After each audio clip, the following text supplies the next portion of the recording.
Hello learners, मैं हूं मृत्युंजय और स्वागत है मेडिकल मल्टीवर्स में। आज का हमारा टॉपिक है ईएसआर मतलब एरिथ्रोसाइट सेडिमेंटेशन रेट। आज हम इन 3 पॉइंट्स के अंदर ईएसआर को समझेंगे। ईएसआर क्या है, what is ESR, steps of ESR, variations of ESR और सिग्निफिकेंस ऑफ ईएसआर। चलिए स्टार्ट करते हैं। What is ESR? ESR means erythrocyte sedimentation rate. ESR is the rate at which red blood cells मतलब RBC in a anticoagulated blood descend in a tube over a period of 1 hour। मतलब क्या, एक tube के अंदर एंटीकोआगुलेट blood. अब एंटीकोआगुलेट blood मतलब एंटीकोआगुलेट जब होता है, एग्जाम्पल सोडियम साइट्रेट EDTA, इन एंटीकोआगुलेट को ब्लड के साथ मिक्सचर करके एक ट्यूब के अंदर रखा जाता है। अब एक क्वेश्चन आता है, एंटीकोआगुलेट क्यों ऐड करा जाता है? देखिए, एंटीकोआगुलेट अगर नहीं ऐड किया तो ब्लड सैंपल को जब ट्यूब के अंदर हम रखेंगे तो वो पहले ही क्लॉट करे जाएगा, तो आरबीसी और प्लाज्मा को हम अलग अलग नहीं कर सकेंगे, इसलिए एंटीकोआगुलेट यूज़ करा जाता है। तो अब एंटीकोआगुलेट को ब्लड के साथ मिक्स करके एक ट्यूब के अंदर 1 घंटे के लिए रखा जाता है। फिर जो आरबीसी होता है ब्लड का, वो अलग हो जाता है, प्लाज्मा से अलग होकर एकदम नीच में सेडिमेंट हो जाता है। तो ये प्रोसेस जिस रेट में होता है उसे ही ईएसआर कहते हैं। अब आरबीसी को डिटेल में समझने के लिए आरबीसी का वीडियो लिंक डिस्क्रिप्शन में है, आप वहाँ से देख लीजिएगा। अल्टीमेटली ईएसआर एक टाइप का ब्लड टेस्ट होता है जो कि मार्कर की तरह काम करता है, use as a marker of variety of disease, अलग अलग डिजीज का मार्कर की तरह काम करता है। यही होता है ईएसआर। अब देखिए, ईएसआर टेस्ट ही हम क्यों करते हैं, why ESR test? ESR test का पर्पस होता है if there is a inflammation in any part of the body. जब बॉडी के किसी पार्ट में इन्फ्लेमेशन होता है, अब इस इन्फ्लेमेशन बहुत इंपॉर्टेंट वर्ड है। इन्फ्लेमेशन मतलब जब बॉडी में इन्फेक्शन होता है तब बॉडी का जो इम्यून सिस्टम है वो बॉडी के साथ फाइट करता है। इस इवेंट को ही इन्फ्लेमेशन कहते हैं। The defence system of body fights against infection. यही होता है इन्फ्लेमेशन। तो इन्फ्लेमेशन बहुत तरह के होते हैं, जैसे कि बैक्टीरिया वायरस का इन्फेक्शन हो गया, इसके अलावा बॉडी में डैमेज हो गया, इंजरी हो गया, बॉडी में किसी ऑर्गन में, आउटर ऑर्गन में स्वेलिंग हो गया जिसमें पेन होता है, ब्लड क्लॉटिंग होता है, तो यही होता है इन्फ्लेमेशन। और एक इन्फ्लेमेशन है जो कि हम नहीं देख पाते, मतलब इनर ऑर्गन का इन्फ्लेमेशन, जैसे कि लीवर में इन्फ्लेमेशन हो गया, लंग्स में कोई प्रॉब्लम हो गया। तो इन सब इनर ऑर्गन के प्रॉब्लम को टेस्ट करने के लिए ईएसआर करा जाता है। अब ईएसआर का जो ब्लड टेस्ट होता है, ईएसआर ब्लड टेस्ट, उसका स्टेप्स क्या क्या होता है? Steps of ESR. पहला स्टेप है एंटीकोआगुलेट ब्लड प्रोड्यूस करा जाता है। एंटीकोआगुलेट मतलब मैंने बोला, एग्जाम्पल हो गया सोडियम साइट्रेट,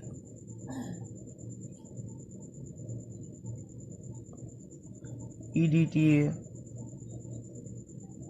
यही मेनली एंटीकोआगुलेट का एग्जाम्पल होता है। अब एंटीकोआगुलेटेड ब्लड को एक ट्यूब के अंदर रखेंगे, जिस ट्यूब का नाम है वेस्टरजग्रेन ट्यूब, बहुत इंपॉर्टेंट ट्यूब है। इसके अलावा विंट्रोप्स ट्यूब है, हम आगे इस ट्यूब के बारे में बात करेंगे। blood kept in Westergren tube and the tube is kept vertically on the ESR stand. एक ईएसआर का जो स्टैंड होता है, उस स्टैंड में ये ब्लड ट्यूब के अंदर कलेक्ट करके उस स्टैंड के अंदर रखा जाता है। अब readings are taken at the end of the 1 hour. 1 घंटे बाद जो आरबीसी का जो सेडिमेंटेशन का रीडिंग है वो हम काउंट करते हैं। ऐसा होता है, देखिए ये ट्यूब के अंदर, ठीक है, ये ट्यूब के अंदर ऐसे मार्क करा जाता है। अब इस ट्यूब के अंदर ब्लड को ऐसे लिया जाता है, ये पूरा ब्लड है। आफ्टर 1 आवर जो बॉडी का जो मतलब इस ब्लड का जो प्लाज्मा है वो ऊपर रहता है और आरबीसी ऐसे सेडिमेंट करते हैं। यही मेन प्रोसेस होता है। अब ऐसे यहाँ पर मार्क होता है 0, 1, 2, 3, 4, 5 एट्सेट्रा। अब जो प्लाज्मा का जो हाइट होता है, मतलब प्लाज्मा जहाँ पर से सेपरेट होता है, इसके बाद ये सर कैलकुलेट करा जाता है। तो कैलकुलेशन कैसे होता है, कैलकुलेशन देख लीजिए। ये सर इज इक्वल टू, ये बेसिकली एक रेट है। इसका मतलब रेट मतलब हाइट ऊपर होगा, हाइट ऑफ द प्लाज्मा, और नीचे होगा टाइम, मतलब 1 घंटे में जितना प्लाज्मा सेपरेट होता है, मतलब जितना आरबीसी सेडिमेंट होता है, सो 1 आवर। ए होता है ESR। अब यहाँ पर से कैलकुलेशन करके जो वैल्यू आएगा उसे हम मिलीमीटर पर आवर में लिखते हैं, ठीक है। तो यही होता है ESR का कैलकुलेशन। अभी ESR में हमने देखा कि आरबीसी जिस रेट में सेडिमेंट होता है उसे ही ESR कहते हैं। अब एक क्वेश्चन आता है, आरबीसी क्यों सेडिमेंट होगा?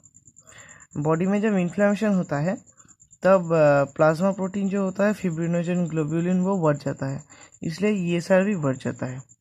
सो डिटेल में समझते हैं। देखिए, फिब्रिनोजन जो होता है ये बहुत इंपॉर्टेंट है। ये एक्ट्स एज ए ग्लू, मतलब ग्लू की तरह काम करता है। और जब फिब्रिनोजन बढ़ जाता है तब आरबीसी जो होता है वो ऐसे एक के साथ एक स्टिक हो जाता है, स्टिक होकर रोलेक्स फॉर्मेशन क्रिएट करता है। अब रोलेक्स फॉर्मेशन जब होता है तब ही आरबीसी सेडिमेंट हो जाता है।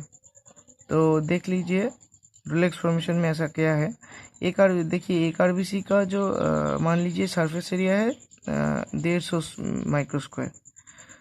सो 10 आरबीसी का सरफेस एरिया क्या होगा, 1500 माइक्रोस्क्वायर ही होगा।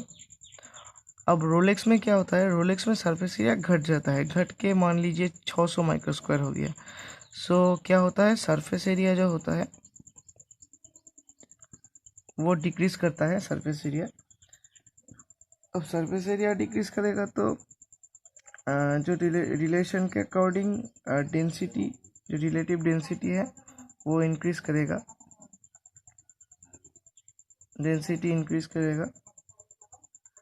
तो डेंसिटी जब इंक्रीज करेगा, डेंसिटी ऑफ आरबीसी का डेंसिटी इंक्रीज करेगा। किससे ज़्यादा होगा, प्लाज्मा से आरबीसी का डेंसिटी ज़्यादा होगा। आरबीसी का डेंसिटी ज़्यादा होगा तो आरबीसी सिंक करेगा, मतलब सेडिमेंट हो जाएगा।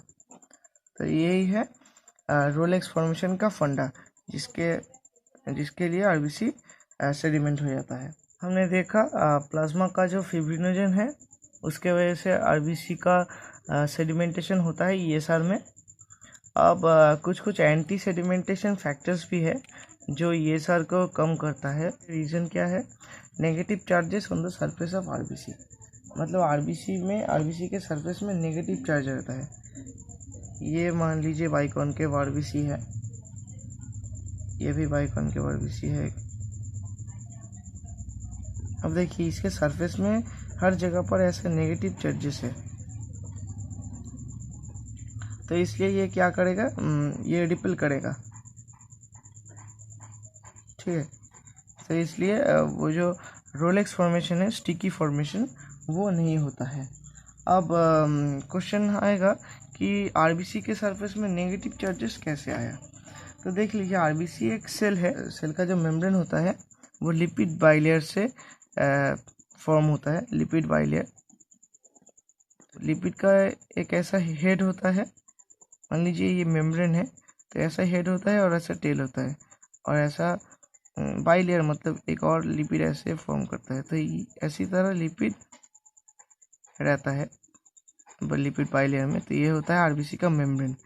अब देख लीजिए आरबीसी लिपिड बाइलेयर का जो हेड है वो हेड नेगेटिव चार्ज कैरी करता है, ठीक है। और टेल में फैटी एसिड रहता है, मतलब टेल में कोई चार्ज नहीं रहता और हेड में नेगेटिव चार्जेस रहता है। तो अब ये मान लीजिए आउटर सरफेस है, तो यहाँ पर नेगेटिव चार्जेस तो रहेगा ही, तो इसलिए ही इसे एंटी सेडिमेंटेशन फैक्टर भी कहा जाता है। ये ESR को डिक्रीज करता है। अब ESR टेस्ट में जो ट्यूब यूज़ करा जाता है, जो टेस्ट ट्यूब, उसके बारे में जानेंगे। तो 2 तरह के ट्यूब मेनली यूज़ करा जाता है। पहला है वेस्टरग्रेन ट्यूब। तो वेस्टरग्रेन ट्यूब के बारे में जानते हैं।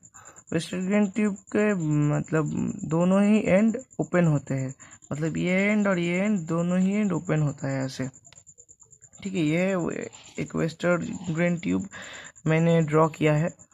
तो open at both ends, 30 millimetre, sorry 30 नहीं, यहाँ पर 300 मिलीमीटर लॉन्ग है ये वेस्टर्न ट्यूब, मतलब इसका पूरा लेंथ है 300 मिलीमीटर्स। वेस्टर्न ट्यूब मार्क किया जाता है 0 से 200 मिलीमीटर तक, 0 से 200 मिलीमीटर तक। जो एंटीकोगुलेट ब्लड है तो 0 मार्क उसे फिल करा जाता है, फिर जो सेडिमेंटेशन होता है उसे यहाँ से कैलकुलेट करा जाता है, मतलब रीडिंग लिया जाता है।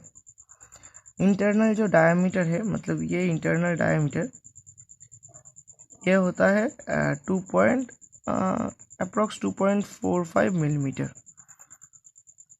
और वेस्टर्न ट्यूब के मतलब वेस्टर्न ट्यूब में जब ये सार करा जाता है तब हर समय एंटीकोगुलेट के तौर पर हम सोडियम सिट्रेट को यूज़ करेंगे, ठीक है।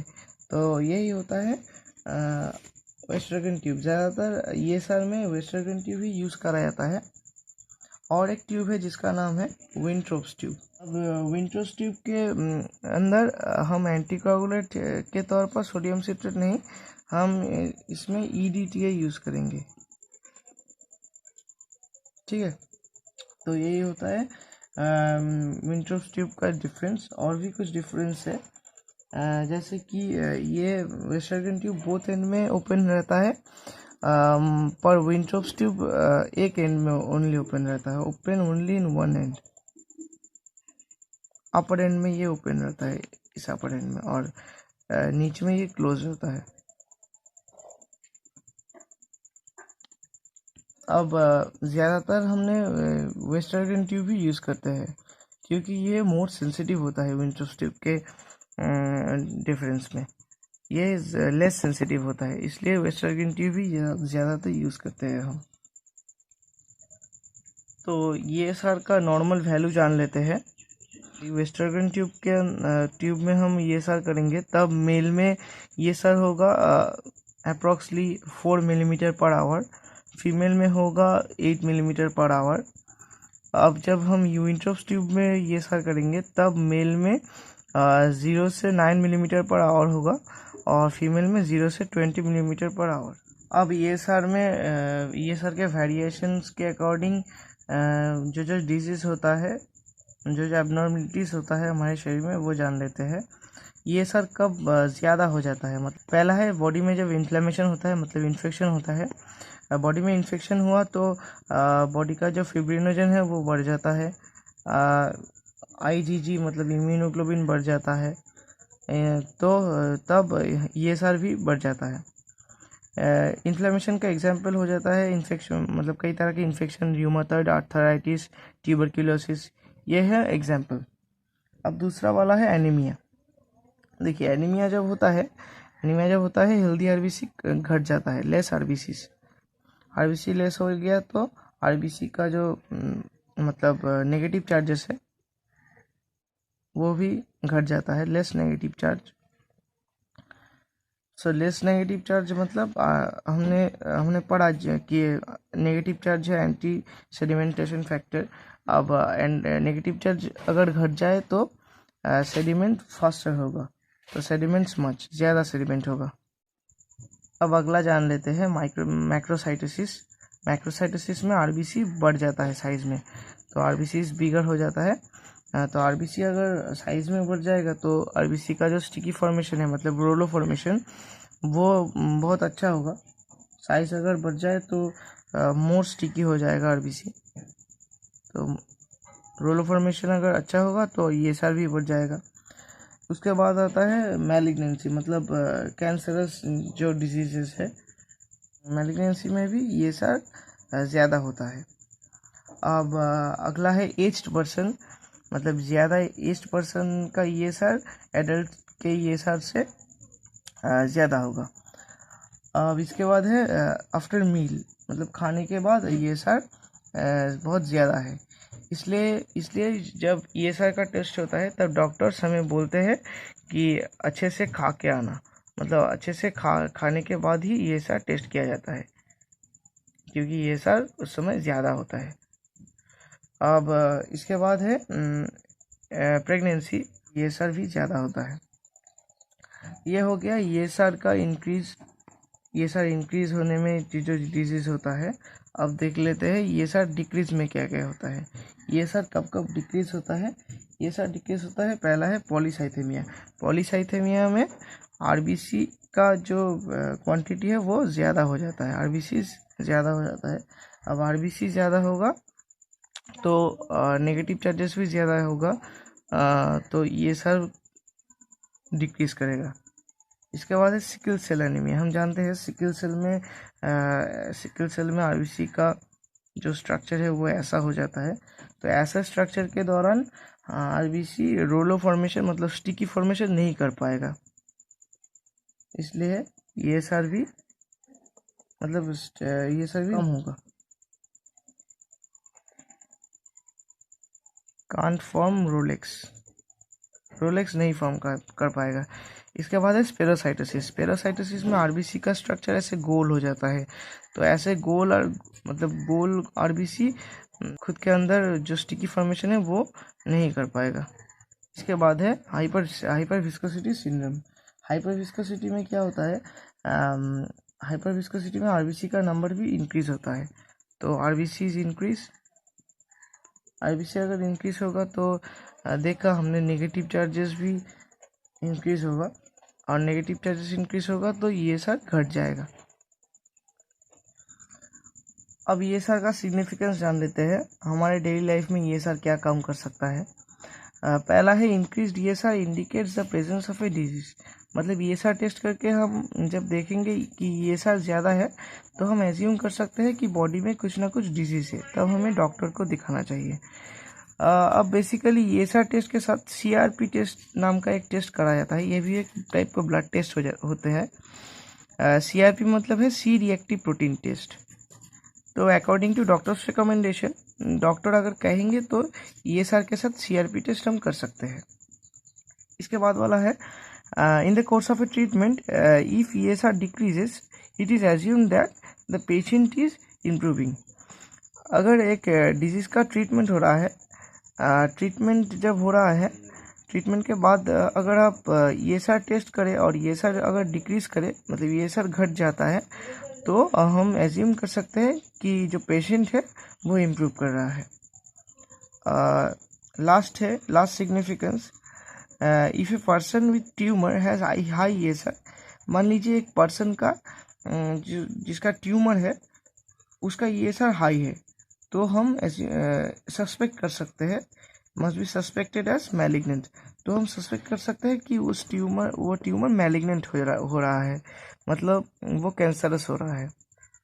तो ये बेसिक 3 पॉइंट्स मैंने यहाँ पर लिखे हैं, और भी कई तरह के सिग्निफिकेंस है। ESR बहुत इंपॉर्टेंट एक ब्लड टेस्ट होता है। सो यही था आज का टॉपिक ESR। वीडियो अच्छा लगा तो वीडियो को लाइक और मेडिकल मल्टीवर्स को सब्सक्राइब कर देना, और अपने फ्रेंड्स के साथ ESR का ये वीडियो शेयर भी कर सकते हैं आप। So thank you for watching.